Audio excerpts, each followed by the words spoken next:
The first laugh came before she even sat down, the second when someone read aloud what they had prepared for her, and the third when they realized she wasn't reacting.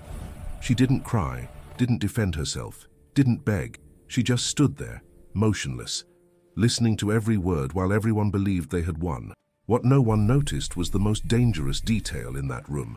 She was too calm for someone being destroyed in public, because in that moment, while they celebrated the perfect humiliation, she was simply waiting for the right instant to show what she had kept hidden. For years, she learned to stay silent. Not because she agreed, but because speaking never changed anything. In that family, in that group, her role was always the same: listen, accept, and disappear. When they announced the tribute, she already knew it wasn't about recognition. It was a cruel theater, carefully staged to put her in the place they believed she deserved. Everything seemed under control. Everyone was certain she would leave there broken. What they ignored was that her silence wasn't weakness, it was preparation. Because some truths don't need to be shouted, they just need to be revealed at the right moment. And when that happens, no one in the room walks away unscathed. The first laugh came before she even sat down, the second when someone read aloud what they had prepared for her, and the third when they realized she wasn't reacting. Sarah Mitchell walked into the conference room at Henderson & Associates with the same measured stride she'd perfected over 12 years, head up, shoulders back, face neutral. The Friday afternoon team celebration had been announced via email 3 days ago, marked urgent, attendance mandatory. The room was already full. 37 faces turned toward her as she entered. Some smiled. Others didn't bother hiding their anticipation. She should have known something was wrong when Marcus Henderson himself was standing at the head of the table wearing that particular expression, the one that looked like concern but felt like contempt. "Sarah, finally," his voice carried across the room with theatrical warmth. "We've been waiting for you." The air felt thick, wrong, like the moment before a storm breaks. Coffee cups sat untouched on the table. Phones were face up, recording positions obvious. Jennifer from accounting avoided her eyes. Tom from marketing smirked into his hand. In that moment, she still didn't know this had been rehearsed. "Everyone, please, let's begin," Marcus announced, commanding attention with the ease of someone who'd never been denied it. "We're here today for a very special recognition." Sarah found her seat, the one chair positioned directly across from Marcus, isolated, theatrical. She sat down slowly, hands folded in her lap, face composed. "Sarah Mitchell has been with this firm for 12 years, Marcus continued, his tone dripping with false reverence. 12 long years of dedication." Someone chuckled. The sound died quickly, but not before others joined in. "And in that time," Marcus went on, pulling out a folder, "she has been consistent, reliably present, never making waves, never standing out." He paused for effect. "Never really contributing anything memorable." The words hung in the air like smoke. "But today," he smiled, "we want to honor that consistency, that beautiful, predictable mediocrity that has defined her entire tenure here." Scattered laughter rippled through the room. Sarah's throat tightened, but her face remained still. Jennifer slid a document across the table. Sarah recognized it immediately. Her performance review from 6 months ago. The one that had been postponed indefinitely. The one she'd never been allowed to sign. "Let's read some highlights, shall we?" Marcus picked up the paper with exaggerated care.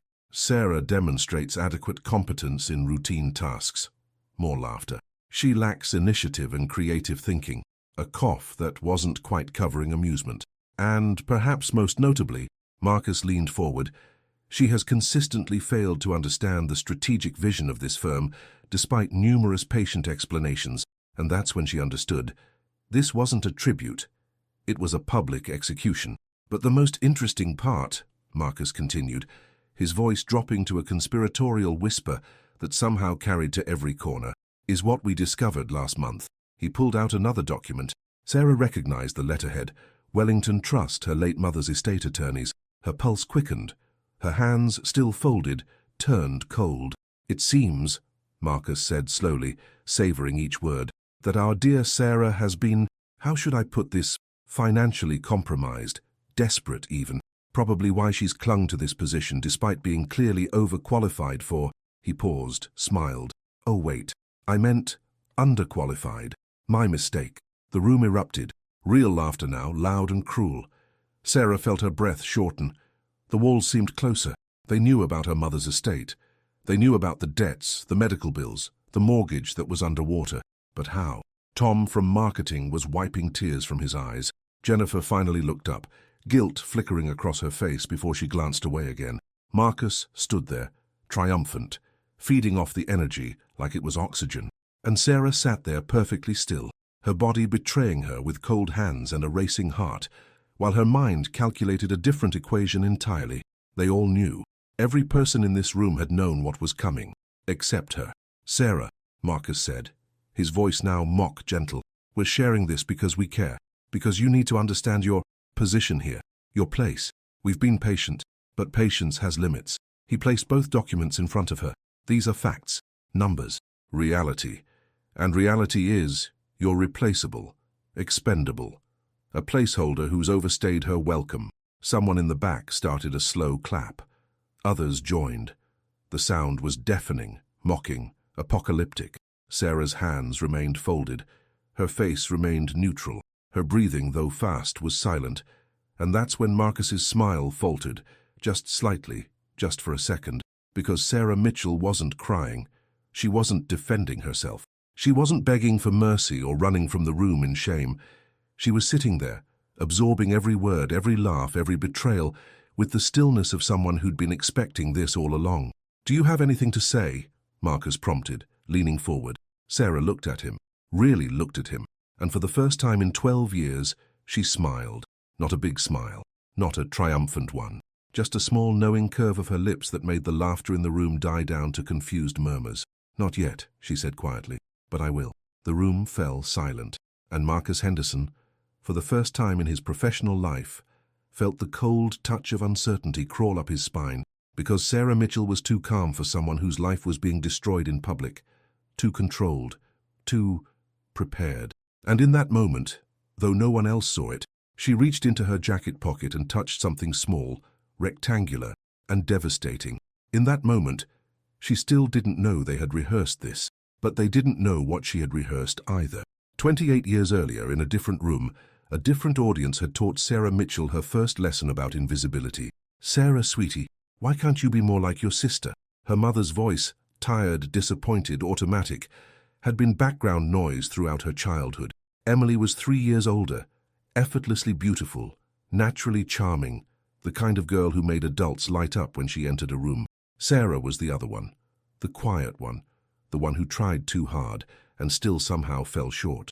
Family dinners were performances where Sarah played the audience. Emily would talk about her achievements, lead in the school play, captain of the debate team, early acceptance to Princeton, and their parents would glow with pride. Sarah would mention her science fair project, and her father would check his watch. That's nice, honey, he'd say, already turning back to Emily. The message was clear. Your value is measured by how little space you take up. So Sarah learned to fold herself smaller, to speak less, to want less, to expect less. And when she did excel, perfect SAT scores, full scholarship to MIT, published research at 19, the praise came with conditions. That's wonderful, but don't let it go to your head. Smart is good, but likable is better. Just remember, Sarah, success isn't everything if you're alone. Without realizing it, she began to believe that making herself smaller made her more lovable. College should have been different. MIT was supposed to be where intelligence mattered, where being brilliant was the currency. But Sarah brought her training with her like luggage. When her lab partner took credit for her research design, she didn't protest. When her advisor suggested, maybe you're just not suited for this after one failed experiment, she worked twice as hard to prove him wrong, but never called out the unfairness. When Marcus Henderson recruited her straight out of grad school for Henderson and Associates, promising mentorship and partnership track, she believed him, wanted to believe him. You're exactly what we need, he'd said during her final interview.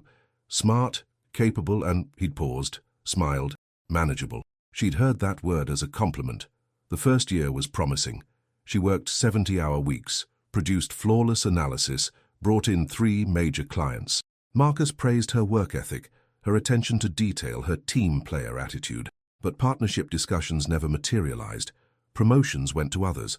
Tom, who spent more time networking than working. Jennifer, who had married a senior partner's son. David, who'd only been there 3 years but showed leadership potential. Your time will come, Marcus would say. Just keep doing what you're doing. Be patient. Don't make waves. And Sarah, trained since childhood to accept, to wait, to not cause problems, did exactly that. Don't create problems. This isn't about you. You should be grateful. The phrases became a mantra, a prison, a prophecy that fulfilled itself year after year. It happened on a Tuesday 14 months ago. Sarah was working late, again, when she heard voices from Marcus's office. The door was slightly ajar, light spilling into the darkened hallway. She wasn't trying to eavesdrop. She was just walking past with her coffee, heading back to her desk. But then she heard her name. Sarah's research is solid, Marcus was saying. Best analysis we've had in years, actually. Sarah stopped, heart lifting despite herself. So, why not promote her? Another voice.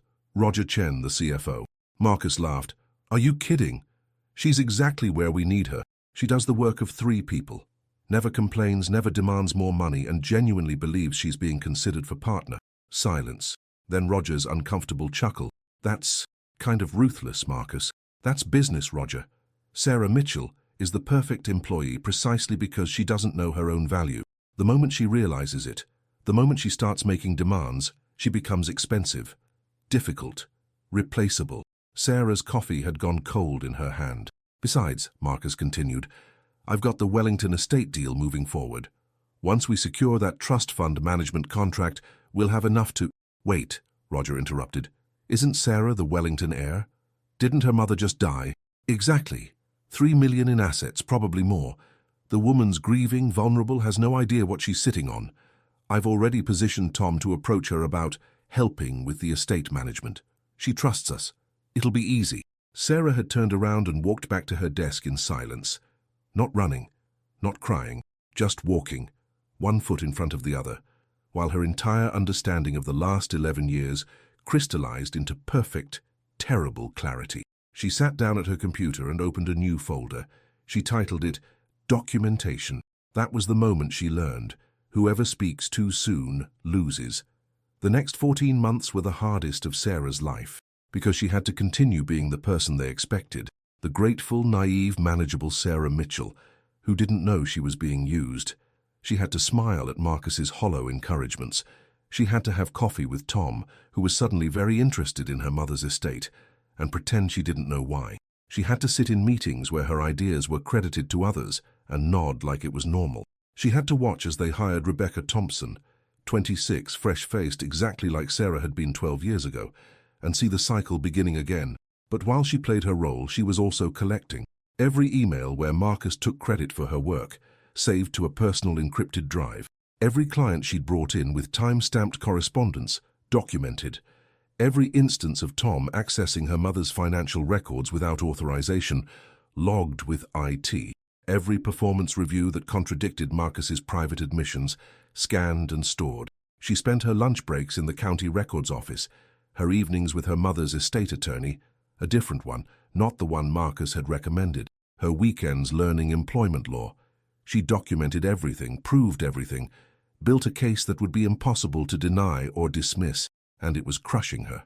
She'd wake up at 3 a.m., heart pounding, wondering if she was being paranoid, if she was seeing malice where there was only misunderstanding, if she was about to destroy her career over perceived slights. But then she'd remember Marcus's laugh. She genuinely believes she's being considered for partner, and she'd keep going, pretending normalcy, swallowing provocations, continuing to be underestimated, because some battles aren't won by striking first, they're won by striking last. 3 weeks before the tribute, Marcus called a meeting in his office, not with Sarah, without her. Tom arrived first, cocky grin already in place. Jennifer came next, looking nervous.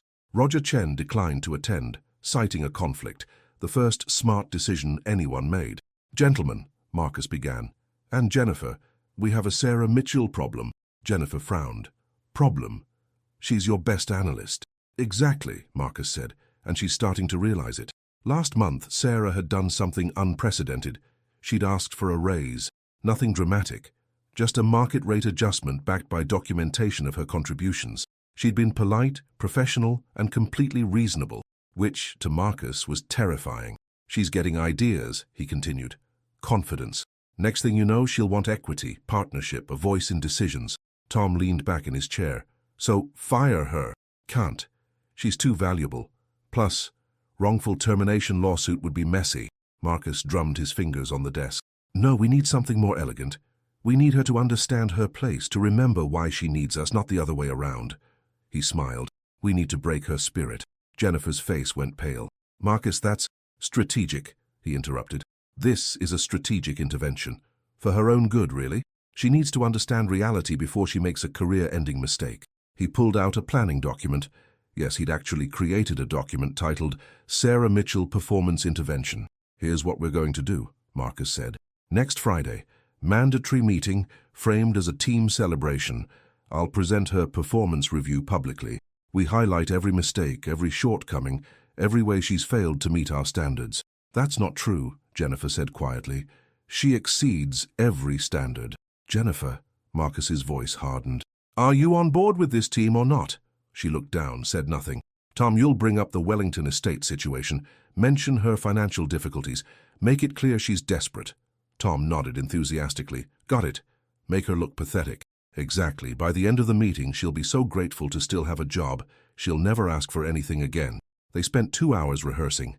Actually rehearsing. Marcus practiced his tone, condescending but not overtly cruel, disappointed but not quite hostile. Tom worked on his concerned colleague routine. Jennifer was assigned to provide documents at strategic moments, lending official weight to the humiliation. They timed it. 30 minutes of psychological demolition, ending with Marcus offering her a second chance to prove herself at reduced responsibilities and current salary. The beauty of this, Marcus said, is that it's not illegal. No discrimination, no harassment, just aggressive management. She can't sue us for being honest about her performance. Tom laughed. And even if she tried, who'd believe her? 30 people in that room will have watched her fail to defend herself. She won't defend herself, Marcus said confidently. Sarah Mitchell has spent 12 years proving she can't stand up for herself. She'll sit there, take it, and thank us afterward. They high-fived. Actually high-fived. One thing I don't get, though, Tom said. Why now? She's been manageable for 12 years. Why suddenly crush her? Marcus's expression darkened. Because last week she filed a formal complaint with HR about the Wellington estate approach. Claims I encouraged you to access confidential information without proper authorization. Silence. Did you? Jennifer asked quietly. That's not the point, Marcus snapped. The point is, she's starting to bite the hand that feeds her. We need to remind her what happens when you're disloyal. Jennifer looked like she might be sick, but she didn't leave, didn't object again, just nodded and accepted her role. What none of them knew, what none of them even thought to check, was that Sarah had systematically documented every interaction she'd had with each of them over the past 14 months. When Tom casually mentioned he'd taken a look at her mother's financial records to help her out, she'd sent herself a time-stamped email about the conversation immediately afterward. When Marcus told her the partnership track was just delayed, not denied, she'd had that conversation in the conference room, where all meetings were automatically recorded per company policy. When Jennifer had been forced to alter Sarah's performance reviews to match Marcus's narrative, she'd sent Sarah apologetic texts. Sarah had kept everyone. They'd made the classic mistake. They'd confused silence with ignorance. They'd assumed that because Sarah didn't challenge them, she didn't see them. They'd believed their own story, that she was naive, manageable, broken. They confused silence with stupidity, and that mistake was about to cost them everything. Thursday night, 20 hours before the tribute, Sarah sat in her apartment with everything spread across her dining table. 12 years of documentation, hundreds of emails, time-stamped recordings, financial records showing unauthorized access, client testimonials that contradicted every one of Marcus's public criticisms, HR complaints that had been mysteriously lost, witness statements from Rebecca Thompson, the young analyst who Marcus was already grooming to be the next Sarah, and the Wellington estate records, showing exactly how Marcus had orchestrated an attempt to gain control of her mother's trust fund. Sarah picked up her phone and called her lawyer, not the employment attorney, but the criminal prosecutor who'd been reviewing the fraud case for the past 3 months. Caroline, Sarah said, tomorrow is the day. Are we ready? More than ready, Caroline Fisher replied. The DA's office has been waiting for you to give the signal. The moment you present this evidence in front of witnesses, we move. And if I don't, Sarah asked, if I just let it go? Take a settlement and walk away? Silence. Then Caroline's gentle voice. Then Marcus does this to the next person, and the one after that. You know that, right? Sarah looked at the documents, thought of Rebecca Thompson's eager face, thought of every young woman who'd walk into that office believing competence would be enough. Yeah, Sarah said quietly. I know. She hung up and stared at the evidence for a long time. Then she carefully packed everything into her briefcase. Not a dramatic gesture, just methodical preparation. Folders in order, USB drives backed up, witness statements on top. She set her alarm for 6 a.m.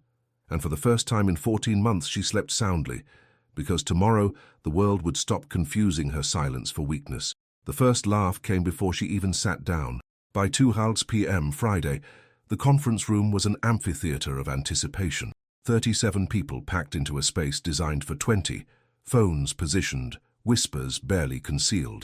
Sarah walked in exactly on time, briefcase in hand, expression neutral. Marcus was already performing. Sarah, please take your seat. We've been waiting to begin this very special celebration. The word dripped with venom, disguised as sugar. She sat, placed her briefcase beside her chair, folded her hands.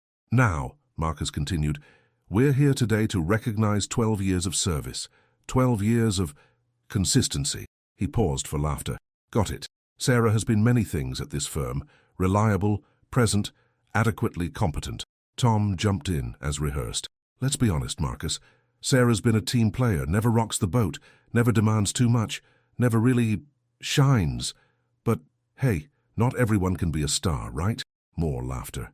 Louder now. Jennifer slid the first document across the table, the fabricated performance review. Sarah glanced at it, said nothing. These are the facts, Marcus said, tapping the paper.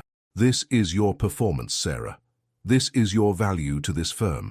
He leaned forward. And frankly, it's been declining. The room was electric with cruelty. But the real issue, Marcus continued, voice dropping to false concern, is what we discovered about your financial situation. We understand you're struggling. Your mother's estate is apparently complicated. Debts, poor planning, unfortunate choices. Sarah's jaw tightened, just slightly, but she remained silent. Which explains, Tom added, why you've been so desperate lately, filing complaints about professional assistants, making unreasonable demands for raises you haven't earned. The accusation hung in the air. She was not just incompetent, but ungrateful.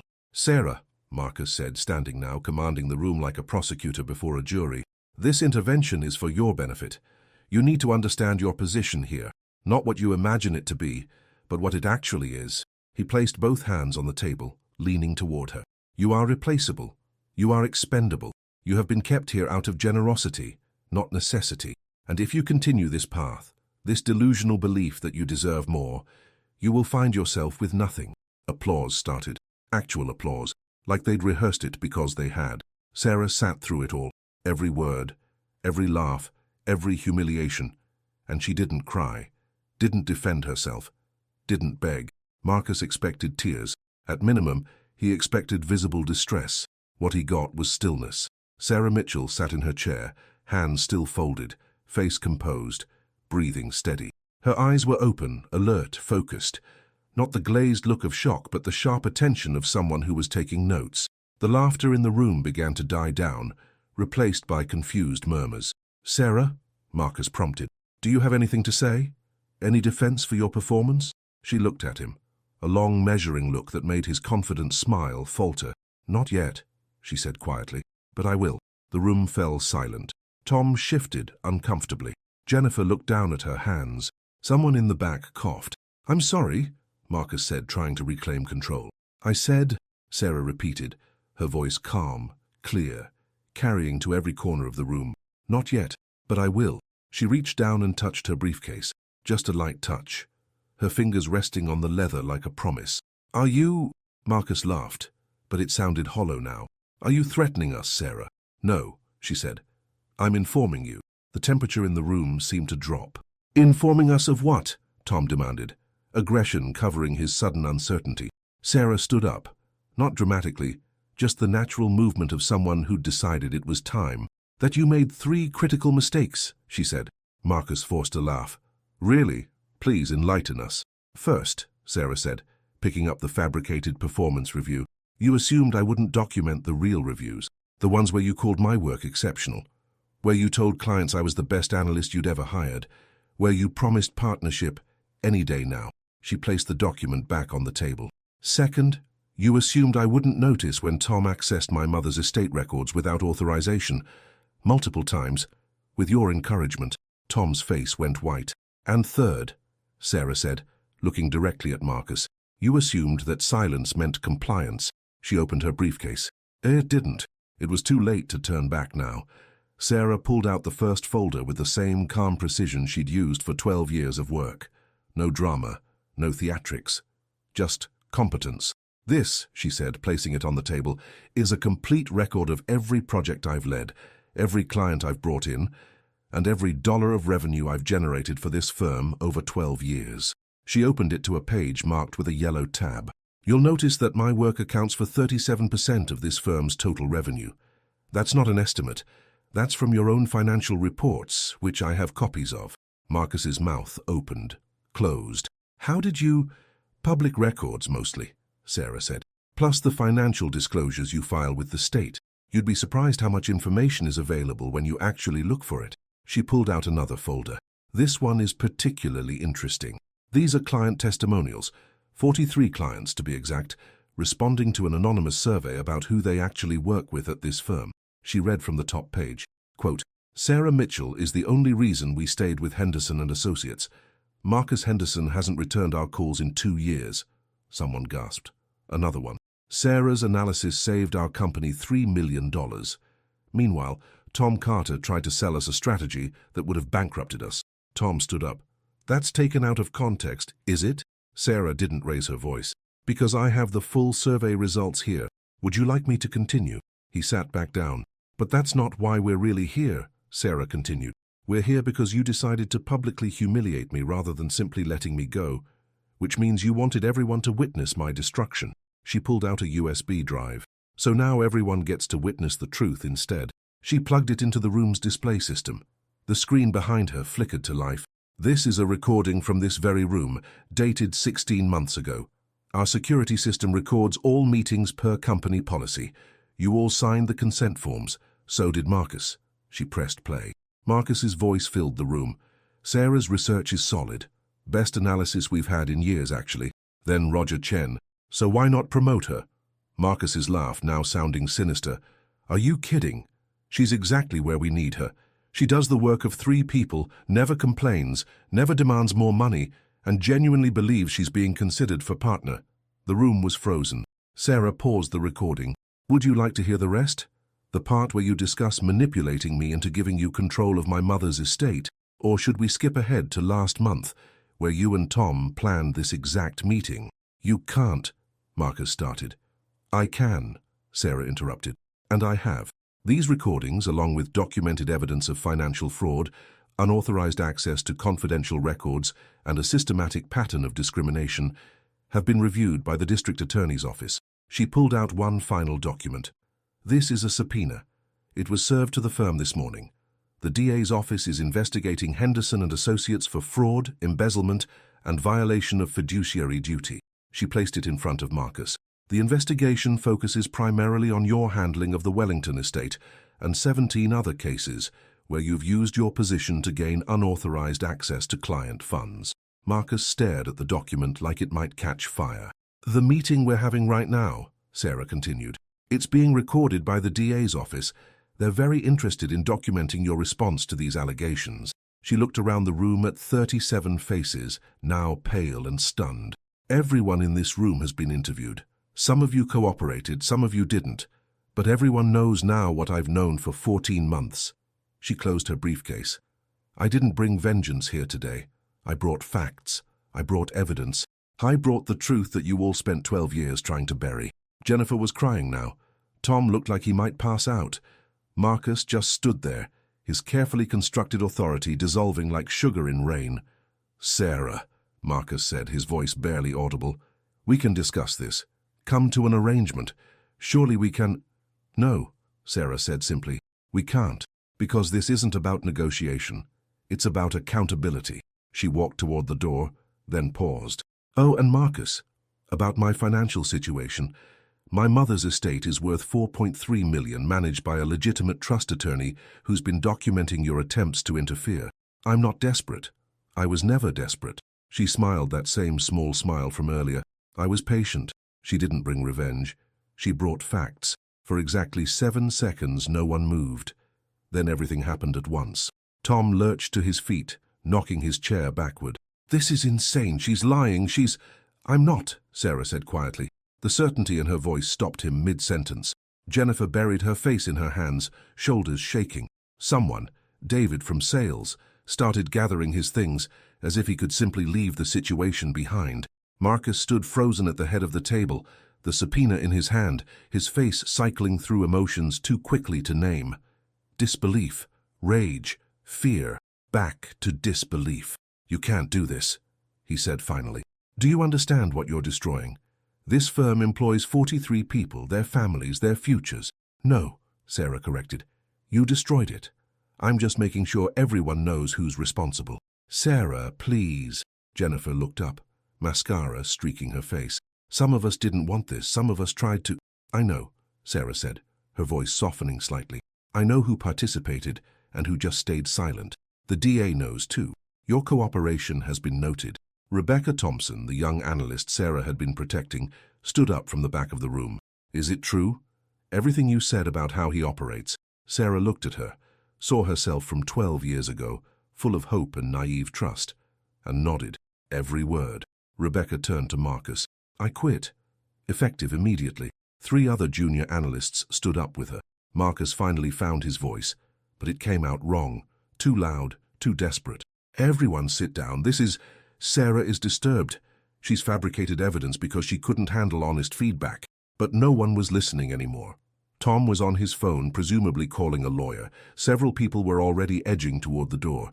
The ones who remained looked at Marcus like they were seeing him clearly for the first time, and they didn't like what they saw. You promised me partnership, someone said from the back. Sarah turned. It was James, another senior analyst. 3 years ago you promised. Same speech you gave Sarah, word for word. And me. Another voice, Lisa from tax law. You said I was on track, that I just needed to be patient. More voices joined in, the room turning from a theater of Sarah's humiliation into a tribunal of his judgment. My performance review was falsified too, James said, standing now. I have the original. You changed it. Marcus looked around the room, searching for allies, for someone who still believed his version of reality. He found none. The people who'd been laughing 10 minutes ago now avoided his eyes. The ones who'd applauded his cruelty now sat in stunned silence, realizing they'd been audience to their own potential destruction. Because if Marcus had done this to Sarah, brilliant, dedicated, 12-year Sarah, he could do it to anyone. Who was laughing now avoided his gaze. Who led now fell silent. Authority dissolved like smoke. Sarah left the conference room at 2:47 p.m. By 3:15 p.m., Henderson and Associates was in full crisis mode. The firm's managing partners, who'd been conveniently absent from the tribute, arrived within minutes of receiving emergency calls. They found Marcus in his office, surrounded by lawyers, trying to construct a defense that wouldn't hold. By 4:00 p.m., the local news had the story. Prominent financial firm under investigation for fraud. Sarah's name wasn't mentioned. She'd made sure of that. But Marcus Henderson's was in every headline. By 5:30 p.m., 3 major clients had terminated their contracts. By 8:01 p.m., the firm's website was down, overwhelmed by media requests and angry calls from other employees who'd been similarly manipulated over the years. And by 10:00 p.m., Sarah was sitting in her apartment, phone turned off, watching the news coverage with a strange sense of detachment. It was done. Tom Carter was fired within 24 hours. Not for the humiliation meeting, that would have been admitting guilt, but for unauthorized access to confidential client information. The same thing he'd done to Sarah, now used as grounds for his dismissal. He tried to fight it, hired a lawyer, threatened his own lawsuit. Then Sarah's attorney sent him copies of the evidence she'd provided to the DA, the 47 instances of unauthorized access, the emails where Marcus had encouraged it, the financial records showing he'd profited from information that should have been protected. Tom's lawyer advised him to take the severance and disappear quietly. He did. Jennifer Hayes faced a different reckoning. She'd cooperated with the investigation early, providing evidence against Marcus in exchange for immunity. But cooperation didn't erase complicity. She kept her job, barely, but lost every professional relationship she'd built. No one trusted her anymore. Not the colleagues she'd betrayed, not the management who now saw her as a liability. 6 months later, she'd resign and move to a different state, trying to rebuild a career that would never quite recover from the stain of what she'd enabled. Marcus Henderson lost everything, but not all at once. That would have been too quick, too clean. First, he lost control of the firm. The managing partners voted unanimously to remove him from all decision-making roles while the investigation proceeded. Then he lost his reputation. Every professional organization he'd belonged to quietly dropped his membership. Speaking engagements were cancelled. Board positions vanished overnight. Then he lost his clients, every single one, because even if the legal charges didn't stick, even if he somehow defended against the fraud allegations, no one wanted to work with a man who'd been recorded bragging about manipulating vulnerable clients. The investigation itself took 8 months. In the end, Marcus was charged with fraud, breach of fiduciary duty, and embezzlement. Not just from Sarah's mother's estate, that was just the beginning. The investigation had uncovered 17 other cases spanning 12 years. He'd been systematically stealing from clients who trusted him, using his position to redirect funds, to collect unauthorized fees, to profit from people's grief and confusion. Sarah's case had just been the most recent, the most blatant, the one where he'd finally gotten arrogant enough to get caught. Henderson and Associates didn't survive in its original form. The remaining partners restructured, brought in outside management, changed the name. Henderson became a liability, a cautionary tale, a reminder of what happened when ambition overtook ethics. They offered Sarah a position, partner, equity, everything Marcus had promised and never delivered. She declined, not out of spite, but because she'd already moved on, had already accepted a position at a competing firm that had watched the entire situation unfold and recognized her value immediately. At her new job, they called her the woman who took down Henderson, said it with respect, sometimes with awe, occasionally with wariness. Sarah didn't love the title, but she understood it. The real consequences weren't just professional. Within 3 months, 4 other women came forward with similar stories from different firms. They'd been emboldened by Sarah's example, by the proof that silence didn't have to mean surrender. Employment lawyers started calling cases like hers Mitchell situations, systematic undervaluation of competent employees designed to maximize exploitation. HR departments across the industry updated their policies, added oversight, created anonymous reporting systems. Some of it was genuine reform, some was just fear of being the next headline. But it changed things, slowly, incrementally, but undeniably. And Sarah received letters, dozens, then hundreds, from people she'd never met. People who'd been gaslit by their employers, manipulated by those in power, trained to accept less than they deserved. "You showed me I could fight back," they wrote. "You proved that documentation matters, that patience isn't weakness, that silence can be strategy." She kept every letter in a box in her closet, read them when she doubted whether the cost had been worth it. It always was. They never imagined they'd lose everything to the one they ignored. 6 months after the conference room confrontation, Sarah Mitchell sat in a corner office with windows overlooking the city. Partner, equity holder, decision-maker, everything Marcus had dangled like a carrot for 12 years, she'd achieved in 6 months somewhere else. But the victory felt different than she'd imagined. There was satisfaction, yes, relief, certainly, but not the triumphant joy she'd expected, because revenge, even justified revenge, doesn't heal what was broken. It just closes the wound. The real healing came from something else entirely. It came from small moments. The first time she spoke up in a meeting and her idea was implemented immediately, without credit being stolen or redirected. The first time she negotiated her salary, and no one called her greedy or ungrateful. The first time a junior analyst came to her for mentorship, and Sarah could offer the guidance she'd never received. The first time she realized she wasn't holding her breath anymore, waiting for the other shoe to drop. That's when she understood. The victory wasn't in Marcus's destruction. It was in her own reconstruction. She'd spent 12 years believing her value was determined by others. That silence was safety. That making herself smaller made her more acceptable. Now she knew differently. Her value was intrinsic, not assigned. Her voice mattered regardless of who was listening, and taking up space wasn't selfish. It was necessary. Rebecca Thompson, the young analyst who'd quit that day in the conference room, reached out 3 months later. "I got a job offer," she said over coffee. "It's good, really good, but I'm scared. What if it's just another Marcus?" Sarah looked at this younger version of herself and felt something shift inside her chest. "Then you'll recognize it earlier than I did," she said. "You'll document it faster. You'll trust your instincts, and you'll walk away before 12 years turn into a prison. How do you know when to fight and when to walk?" Sarah considered the question. "You fight when walking away means abandoning your values.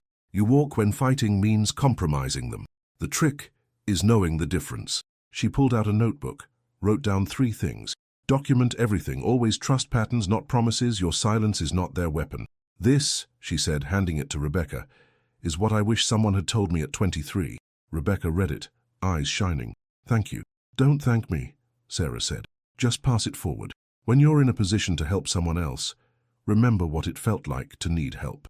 A year after everything exploded, Sarah received a call from a lawyer representing Marcus Henderson. He wanted to settle, wanted her silence, wanted to make the civil lawsuit disappear in exchange for an amount of money that would have been life-changing 5 years ago. $3 million, the lawyer said, in exchange for a non-disclosure agreement. You never speak about what happened. You never use his name. You let him rebuild quietly. Sarah thought about it for exactly 5 seconds. "No, Ms. Mitchell, this is extremely generous. It's not about the money," she interrupted. "It never was.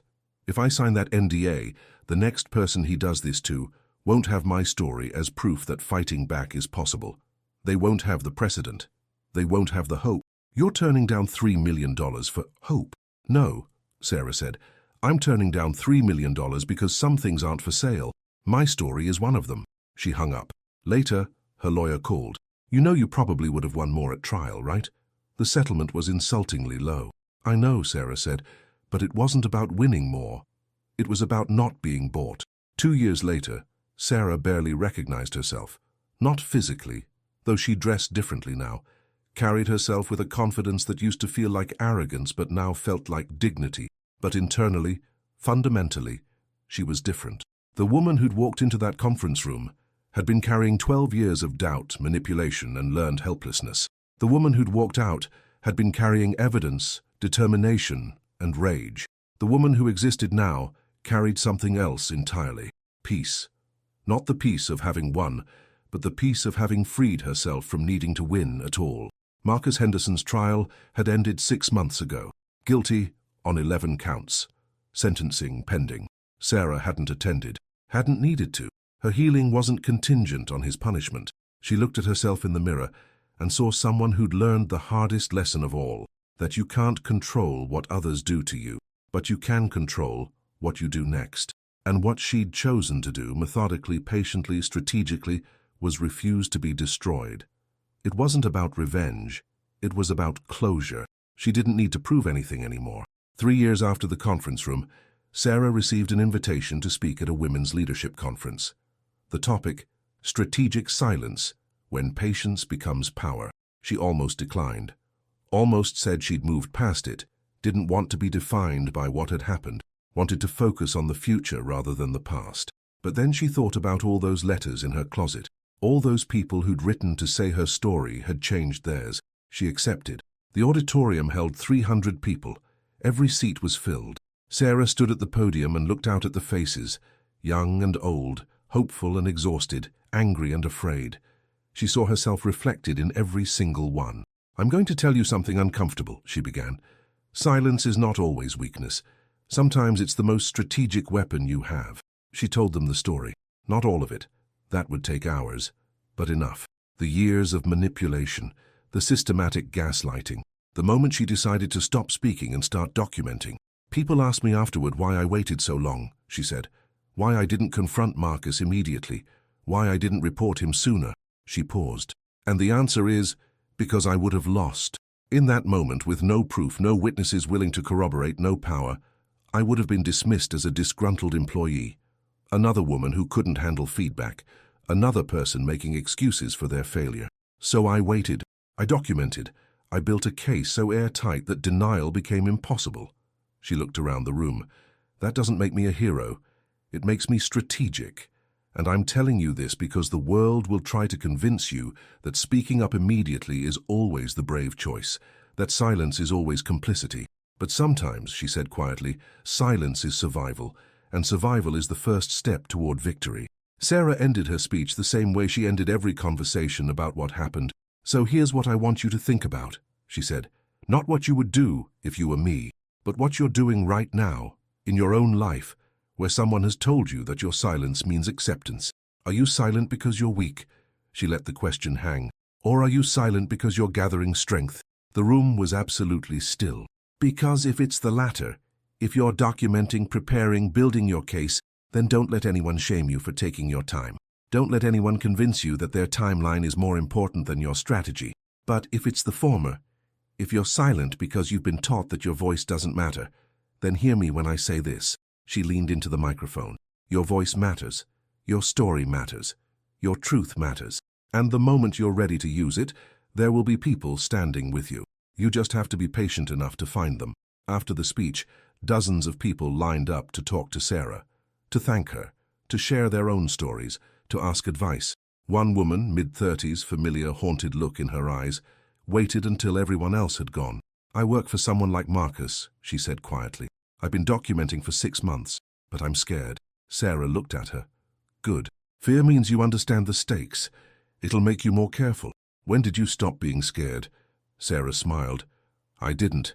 I just got more scared of what would happen if I stayed silent forever than what would happen if I spoke. The woman nodded, something settling in her expression. Thank you, she said. Don't thank me, Sarah replied. Just promise me something. What? When this is over, when you've done what you need to do, help someone else do the same. That's how we change things. Not by being heroes, but by being honest about how hard it is, and doing it anyway. The woman smiled, nodded, walked away with her shoulders a little straighter, and Sarah watched her go, thinking about rooms full of people who'd been taught to accept less than they deserved, thinking about conference rooms where cruelty was disguised as honesty, thinking about all the Marcus Hendersons in the world who believed silence meant victory. They were wrong. Silence was just the moment before the storm. The truth about strategic silence. Sarah Mitchell's story isn't about revenge. It's about reclaiming power in a system designed to take it from you. For 12 years, she was underestimated. For 14 months, she was prepared. For 30 minutes, she was vindicated. But the real victory wasn't in that conference room. It was in every moment afterward when she refused to let what happened define who she became. Some people will say she should have spoken up sooner. Others will say she was too harsh. Some will argue that she destroyed innocent people's careers along with Marcus's, and maybe they're right. But here's what's undeniable. When Sarah walked out of that room, she walked out free. Free from the voice in her head that said she wasn't enough. Free from the fear that speaking up would cost her everything. Free from the learned helplessness that had kept her small for more than a decade. That freedom came at a cost. It always does. The question is, was it worth it? Sarah would tell you yes, every single time. Lessons from the woman who stayed silent. Lesson 1. Silence is not surrender. The world tells us that speaking up immediately is always brave, but sometimes the bravest thing you can do is shut up and gather evidence. Lesson 2. Documentation is power. Every email, every text, every witness, every inconsistency. When you're dealing with people who lie as easily as breathing, proof is the only language they understand. Lesson 3. Patience is strategic. Sarah waited 14 months. It felt like forever, but it gave her time to build a case that couldn't be dismissed, denied, or deflected. Lesson 4. Your silence is not their weapon. Just because you're quiet doesn't mean you're complicit. Sometimes silence is survival. Sometimes it's preparation. Know the difference. Lesson 5. Freedom costs everything, and it's still worth it. Sarah lost colleagues, opportunities, and years of her life, but she gained herself. That's not a fair trade, but it's the only one available. What would you do if you had that proof in your pocket? Would you use it immediately? Consequences be damned. Would you negotiate quietly, accepting a settlement to make it go away? Would you do what Sarah did, wait for the perfect moment, then burn everything down? Or would you walk away deciding that some battles aren't worth fighting? There's no right answer. There's only your answer. And whatever it is, it reveals something profound about who you are and what you value more. Peace or justice, security or truth, silence or vindication. Sarah chose truth. She chose to be seen. She chose to stop making herself smaller so others could feel bigger. What would you choose? Comment below. Have you ever stayed silent while building your case? What would you have done in Sarah's position? What's the longest you've waited to speak your truth? Share this story if you've ever been underestimated, you've ever been told to just accept it.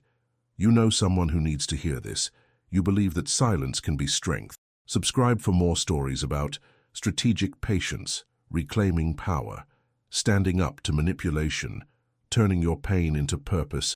Because the world is full of people who've been taught to stay small, stay quiet, stay grateful for crumbs. And it's time we told a different story. The end is just the beginning. What will you do with your silence?